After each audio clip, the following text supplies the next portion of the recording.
आज आपण रिक्षा चालक मालक युनियन यांच्यातर्फे डोंबिवलीमध्ये दर शनिवार रविवार कार्यशाळा घेणार मराठी शिकण्यासाठीची।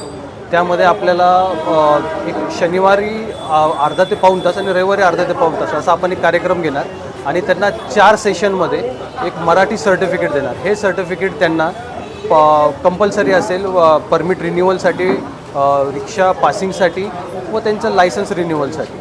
त्यामुळे मी सर्व अमराठी रिक्षा चालकांना हे विनंती करतो की त्यांनी मोठ्यातल्या मोठ्या संख्येमध्ये याचा लाभ घ्यावा, या कार्यशाळेचा लाभ घ्यावा व मराठी सर्टिफिकेट प्राप्त करून घ्यावं। महाराष्ट्र शासनाने हा स्तुतितुल्य उपक्रम हाती घेतलेला आहे। जे अमराठी आहेत, अमराठी रिक्षा चालक आणि प्रवासी यांच्यामध्ये जो विसंवाद होता त्यात संवाद साधण्याचा प्रामुख्याने प्रयत्न करण्यासाठी मराठी भाषा अमराठी रिक्षा चालकांना येणं अनिवार्य केलेलं आहे।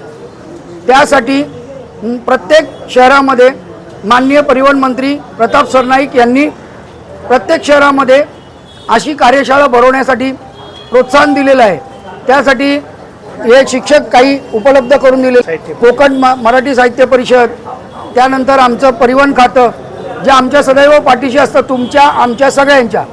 तर त्या उपक्रमाचं आम्ही मनापासून स्वागत करतो आणि अमराठी आणि मराठी हा जो वादाचा विषय हा थांबवण्यासाठी आम्ही प्रामुख्याने असे कार्यशाळा, असे वर्ग भरून प्रमाणपत्र जास्तीत जास्त लोकांपर्यंत पोहोचवण्याचा प्रयत्न करणार आहोत। अमराठी रिक्षा चालकांसाठी हा चांगला उपक्रम आयोजित केलेला आहे। त्याच्यामुळे प्रवासी आणि रिक्षा चालकांमध्ये जो वाद होणारा वाद टळले जाईल। तर या उपक्रमाचं आमच्या रिक्षा चालक युनियन डोंबिवली रिक्षा चालक युनियनतर्फे आम्ही स्वागत करतो आणि यापुढे जास्तीत जास्त परप्रांतीय अमराठी रिक्षा चालक मराठी भाषा शिकतील, लवकरात लवकर शिकावं यासाठी आम्ही आमच्या युनियनच्या वतीने प्रयत्न करू। धन्यवाद। जय महाराष्ट्र।